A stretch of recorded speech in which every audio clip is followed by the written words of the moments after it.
नमस्कार, स्वागत है एक बार आपका फिर से भारत समाचार के इस खास कार्यक्रम में, जिसमें हम लेकर आते हैं तमाम सारी शासन और सत्ता की रोचक और चटपटी खबरें। तो चलिए शुरू करते हैं पावर सेंटर।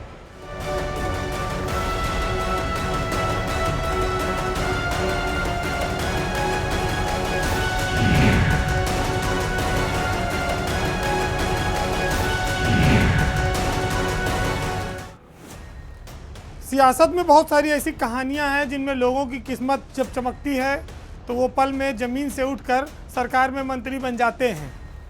लेकिन इस कहानियों के इतर एक और कहानी है कि बहुत छोटी छोटी पार्टी चलाने वाले लोग पूरी ज़िंदगी सत्ता का स्वाद चखने के लिए बेताब रहते हैं और कभी मिला तो इधर कोने से या उधर से। लेकिन आज बात एक ऐसे सियासी कुनबे की है जिसके पूरे परिवार की किस्मत चमकी हुई है। पूरा परिवार ऊंचे ऊंचे ओहदों पर है और सरकार में मंत्री तक हैं और मंत्री जी काफ़ी मस्त और खुशमिजाज रहते हैं। चाहे उनकी आलोचना करिए या उनकी प्रशंसा, उनकी नज़र हमेशा मछली की आंख पर रहती है और उसी की तरह वो मुस्कुराते भी रहते हैं। मंत्री जी की जो मौज है उसमें उनको कोई फिक्र या चिंता उन्हें सताती नहीं है। उसके पीछे उनके वोट बैंक की ताकत है। आज बात उत्तर प्रदेश में एक छोटी सी पार्टी से सत्ता के शीर्ष पर पूरे परिवार को ले जाकर बैठा देने वाले मंत्री संजय निषाद की हो रही है। संजय निषाद सामान्य पृष्ठभूमि से आए हैं। पहले वो डॉक्टर थे इलेक्ट्रो होम्योपैथ के, जो होम्योपैथिक में मीठी मीठी गोलियां बांटी जाती हैं। उसके बाद वो निषाद पार्टी बनाकर मछुआ समाज के लिए काम करते रहे, लड़ते रहे।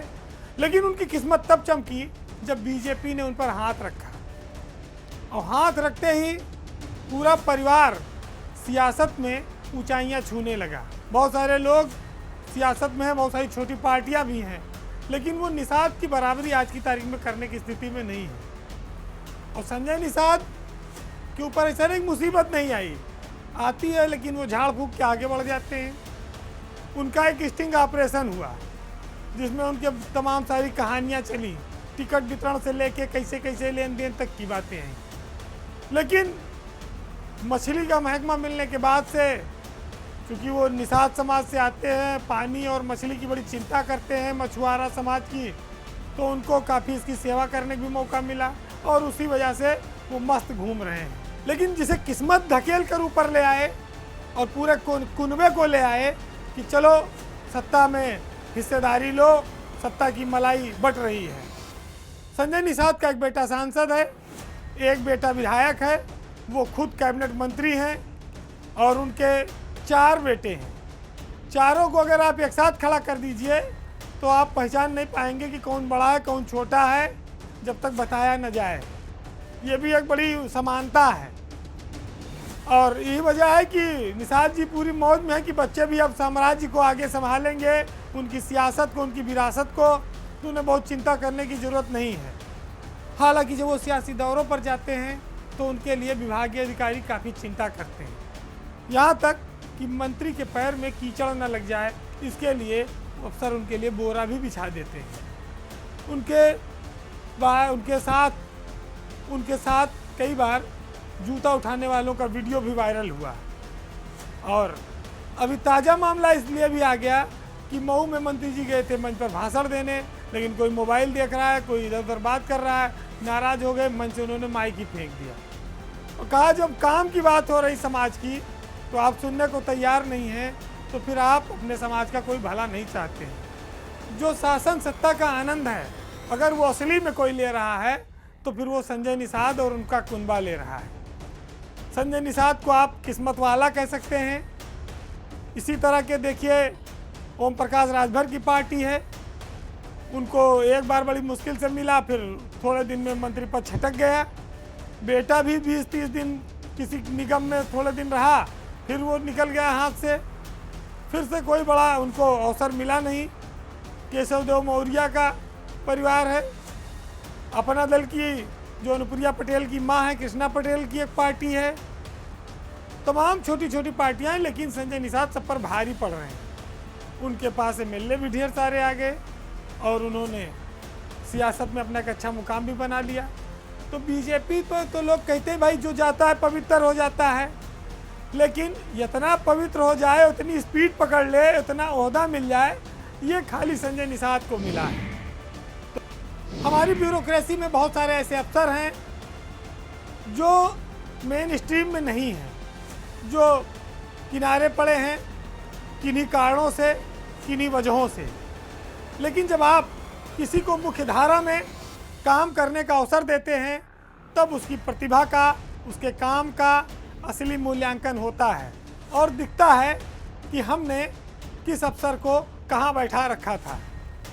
आज फिर से बात उत्तर प्रदेश की ब्यूरोक्रेसी में लंबे समय तक साइडलाइन रहे अफसर डॉक्टर हरिओम की। डॉक्टर हरिओम पिछले 5-6 सालों से किनारे थे, उनके पास काम के नाम पर ज़्यादा कुछ था नहीं, सामान्य प्रशासन विभाग में थे।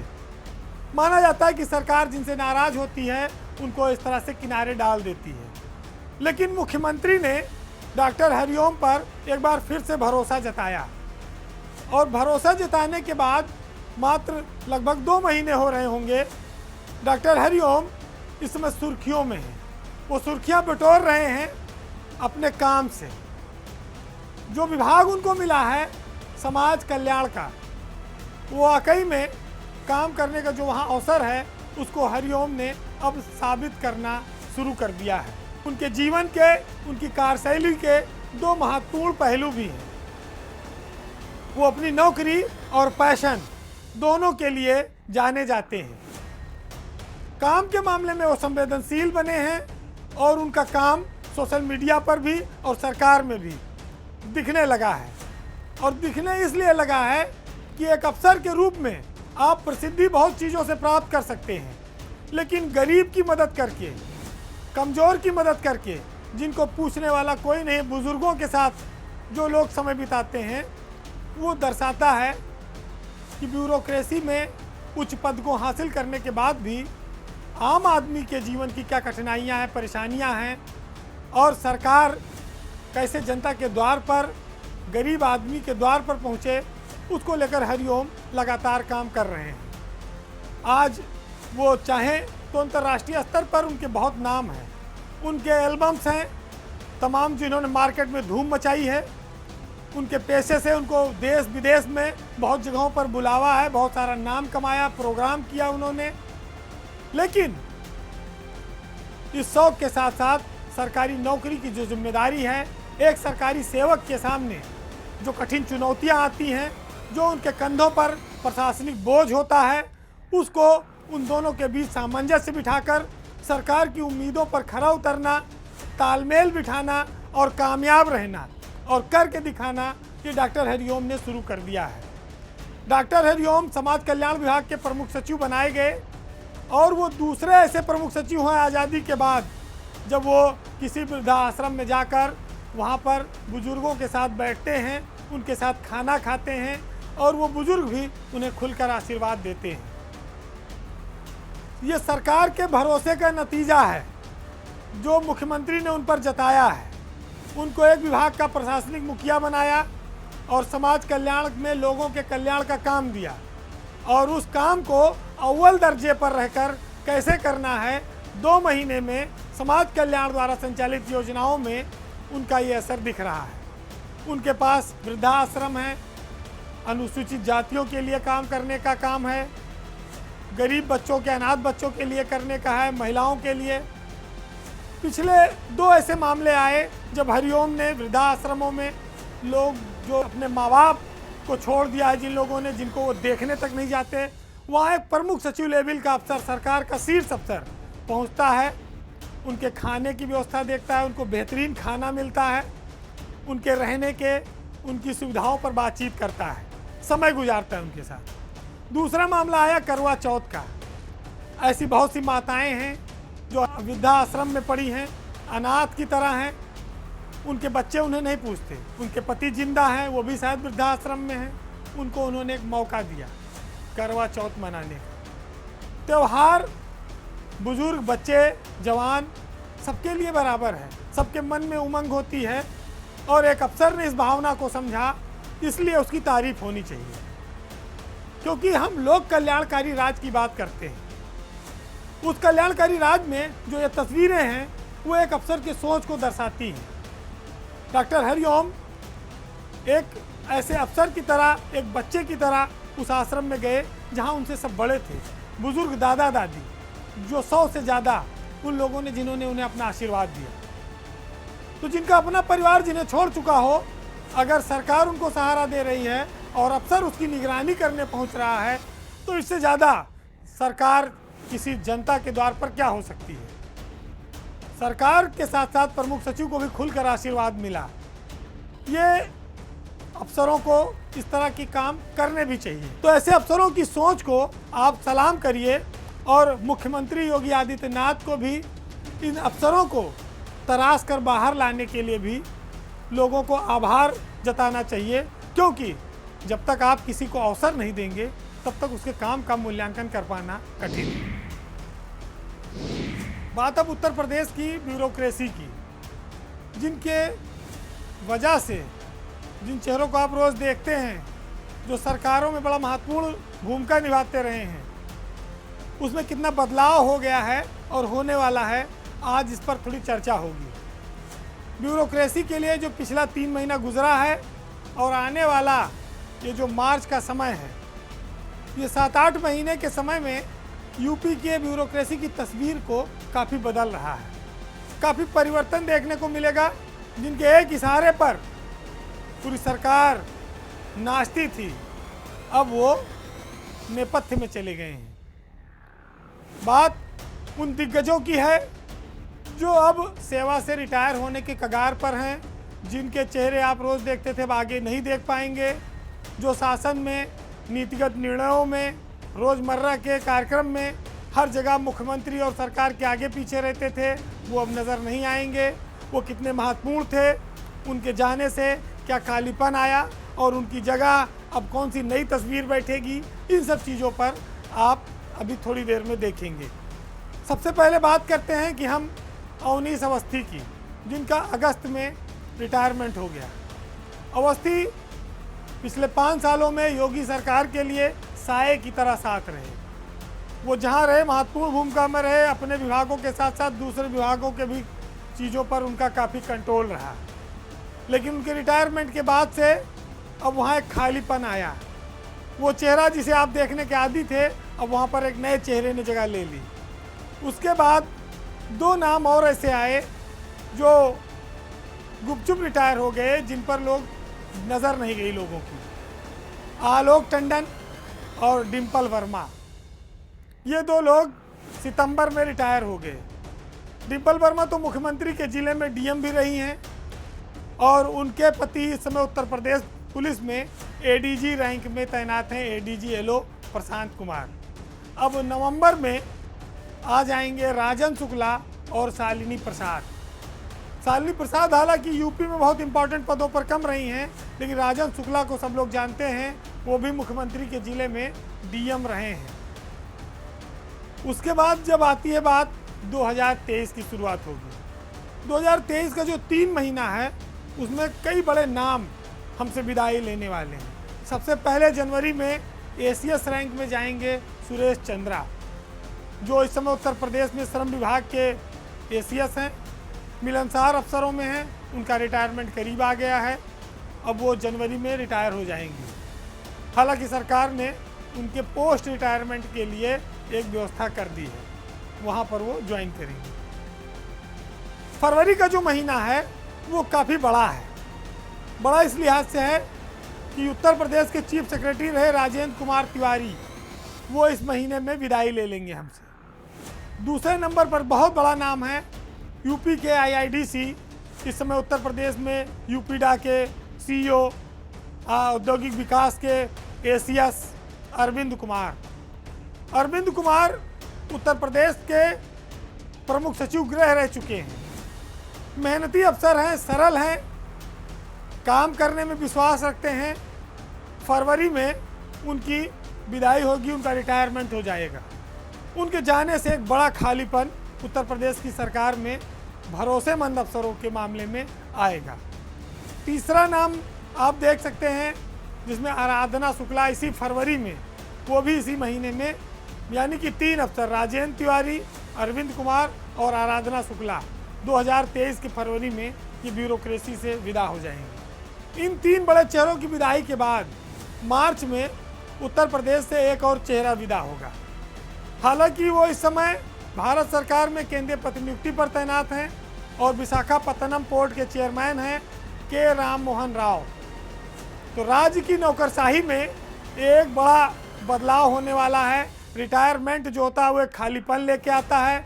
आप इसे पीढ़ीगत बदलाव के तौर पर भी देख सकते हैं और वक्त के साथ इन तस्वीरों को, इन निर्णयों को हमको आपको स्वीकार करना पड़ता है। तो 1989 के सुरेश चंद्रा के जाने के बाद 85 बैच के सबसे सीनियर आईएएस इस समय पर यूपी के मुख्य सचिव रहे आर.के. तिवारी हैं, वो जाएंगे। 1988 बैच के अरविंद कुमार और 1989 बैच की आराधना शुक्ला। फिर 1994 बैच के आईएएस अफसर हैं के राम मोहन राव। राम मोहन राव उत्तर प्रदेश में लंबे समय तक लगभग 11 जिलों में डीएम रहे हैं। इस समय वो भारत सरकार में हैं। विशाखापट्टनम पोर्ट के वो चेयरमैन हैं। वो उत्तर प्रदेश में कई मंडलों के कमिश्नर भी रहे हैं। सरल व्यक्तित्व हैं। जहाँ भी जिले में रहे उन्होंने आम जनमानस की मदद को अपना उद्देश्य बना के रखा। जिलाधिकारी के रूप में काफ़ी वो लोकप्रिय रहे। ऐसे लोगों की विदाई खालीपन लेकर आती है, इसमें कोई शक नहीं कि इनकी भरपाई करना मुश्किल होगा। हमेशा व्यक्ति से बड़ा संस्था को माना गया है, लेकिन जब व्यक्ति चला जाता है तो उसकी पूर्ति कर पाना कठिन होता है। ये जरूर है कि इस देश में प्रतिभाओं की कमी नहीं है। बहुत सारे नए लोग आएंगे, पुराने जाएंगे और नए लोग अपनी प्रतिभा से फिर वो एक नया मुकाम हासिल करेंगे। पावर सेंटर में बात एक ऐसे फरमान की जो सरकार की इच्छा से है या बाय डिफ़ॉल्ट हो गया है, क्योंकि वो ढोल पीट रहा है बहुत तरक्की के, लेकिन हमारे समाज में हमारे सामने बहुत सारी चुनौतियां हैं। उसमें एक सबसे बड़ी चुनौती है बेरोजगारी की। जब सारी व्यवस्था तंत्र सरकार पर निर्भर है, लोग सरकारी नौकरी के इच्छुक हैं, अवसर कम हैं, ऐसे में कोई ऐसा फरमान जो प्राइवेटीकरण की ओर इशारा करे तो समझ लीजिए कि खतरे की घंटी बज गई है। आज बात यूपी के परिवहन निगम के एक सरकारी आदेश की होनी है। आदेश निकला है कि रोडवेज की जो बसें चल रही हैं, अब उन बसों को जैसे जैसे वो कंडम हो, खटारा हो, हटाते जाइए और उनकी जगह प्राइवेट बस लगाइए, अनुबंधित बस लगाइए। यानी कि आने वाले दिनों में रोडवेज की ये इच्छा है कि 25% बस खाली वो चलाएगा, बाकी 75% जो बसें चलेंगी वो अनुबंधित चलें, प्राइवेट मोटर मालिकों की चलें और सरकारी रूट पर चलें। तो ये क्या प्राइवेटीकरण की ओर एक इशारा है? प्राइवेटीकरण इसलिए मैं अंग्रेजी और हिंदी बता रहा हूँ कि लोग आसानी से समझ जाएं। इस प्रदेश में जहाँ नौकरियों के अवसर कम हैं, जब लोग रिटायर हो रहे हैं, उनकी जगह नई भर्तियाँ नहीं हो रही हैं, संविदा पे लोग रखे जा रहे हैं, जहाँ पर एक आदमी 50,000 1 लाख तनख्वाह पा रहा था, वहाँ 10-10 हज़ार में लोग रखे जा रहे हैं। उसके बावजूद अगर अवसर कम होंगे तो ये स्वाभाविक है कि हम भारत जैसे देश में, जहाँ पर अवसर की पहले से कमी है, जहाँ हम सरकारी नौकरियों पर ज़्यादा आश्रित हैं, वहाँ अगर अवसर कम होने लगेंगे तो बेरोजगारी और बढ़ सकती है, लोगों के सामने परेशानियाँ और बढ़ सकती हैं। वो कहाँ जाएंगे जो हमारे युवा पढ़ लिख कर निकल रहे हैं। प्रमुख सचिव परिवहन है एम वेंकटेश्वर लू। उनका आदेश इन दिनों एक चर्चा में है। 15 अक्टूबर को उनका एक आदेश जारी हुआ है जिसमें कहा गया है कि जो बसें खटारा हो गई हैं उनको हटाकर अच्छी कंडीशन की प्राइवेट बसों को अनुबंधित किया जाए। इससे ग्रामीण इलाकों में जो सुविधा है वो बढ़ाई जाएगी, लोगों को परिवहन में बेहतर सुविधा मिले, साफ़ सुथरी बसें मिले, उनको अच्छी सीट मिले। इसके लिए हम ये कोशिश कर रहे हैं। लेकिन 75% बसें अनुबंधित हो जाएंगी और 25% ही चलेंगी तो फिर प्राइवेट मोटर मालिकों का बोलबाला होना स्वाभाविक है और वो जब चाहेंगे तब वो हड़ताल करके सरकार के सामने किराया बढ़ाने से लेकर तमाम सारी मांगों को रखेंगे।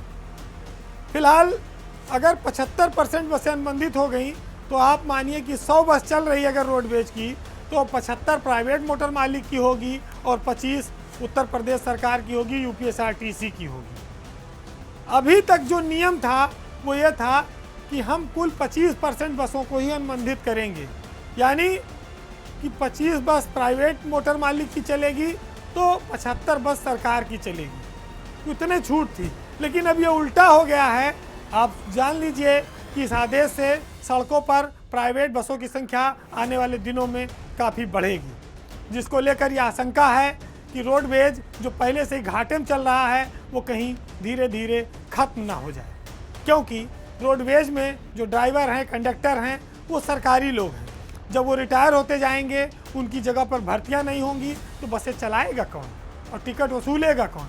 तो धीरे धीरे प्राइवेट मोटर मालिक उन रूटों पर उनकी बसों का कब्जा हो जाएगा। और इस बात की भी आशंका है कि आगामी आने वाले वर्षों में जो ग्राहकों के सामने चुनौती होगी वो मनमानी किराया वसूली की भी आ सकती है, और सरकार उस पर कितना कंट्रोल कर पाएगी ये भी एक कठिन सवाल है और ये भविष्य का सवाल है। लेकिन आप देख सकते हैं कि दया शंकर सिंह जो परिवहन के मंत्री हैं, जो विपक्ष में रहते हैं और जो जनता में बड़े घुल मिल के रहते हैं, आम जनमानस की बड़ी समस्याएं समझते हैं, वो लोग एक शब्द इस बात पर नहीं बोल रहे हैं। कितने लोग हैं, कौन गरीब तो यात्रा करता है, पैसा वाला सक्षम कोई रोडवेज की बसों में यात्रा नहीं करता। वो प्राइवेट बस में ज़्यादा किराया देता है, साफ़ सुथरी सीट चाहिए उसको, एयर कंडीशन चाहिए उसको, वातावरण अच्छा चाहिए। ये नहीं कि आदमी भी बैठ रहा है, वही बोरिया भी राशन भी लेके घुसेड़ रहा है, बैग भी लेके चला रहा है रोडवेज बस में, खिसको धक्का दे रहा है, 1 पे 3 बैठा लो। जब हमने इस व्यवस्था को खुद ही बिगाड़ रखा है, खटारा बस 2 घंटे की यात्रा 4 घंटे में पूरी हो रही है। जहां रुक गए होटल पे चाय पानी के लिए, वहां पर 2-2 घंटा यात्री गर्मी में बिलबिला रहा है। ड्राइवर और कंडक्टर साहब नाश्ता और रसगुल्ला काट रहे हैं। तो इस व्यवस्था को चरमराना ही था, टूट रही है। लेकिन वेलफेयर स्टेट में सरकार की तमाम जिम्मेदारियां हैं। हर चीज़ को हम प्राइवेट की ओर भगा कर हाथ नहीं खड़े कर सकते, पल्ला नहीं झाड़ सकते। प्राइवेटीकरण कुछ चीज़ों में अच्छा हो सकता है, मानव श्रम का जहाँ पर उचित मूल्य मिले, लेकिन पूर्णतः प्राइवेटीकरण, पूर्णतः निजी हाथों में कोई चीज़ जाना, फिर वो वेलफेयर स्टेट की जो परिकल्पना है उसको वो खारिज करता है, उस संकल्प को वो पूरा नहीं होने देता। बहरहाल पावर सेंटर में हम अंतिम पड़ाव पर हैं और अंतिम पड़ाव में जाते जाते आपको मंजर भोपाली की कुछ लाइनों के साथ छोड़ जाएंगे, जिसमें इंसान की खुददारी और उसकी जो इच्छा शक्ति है उस पर बात होगी। मंजर भोपाली ने लिखा है कि उम्र भर कोई तो जंग लड़ नहीं सकता, तुम भी टूट जाओगे, तजुर्बा हमारा है। और आपकी गुलामी का बोझ हम न ढोएंगे, आबरू से मरने का फैसला हमारा है। और गैरते जिहाद अपनी जख्म खा के जागेगी, पहला वार तुम कर लो, दूसरा हमारा है। नमस्कार।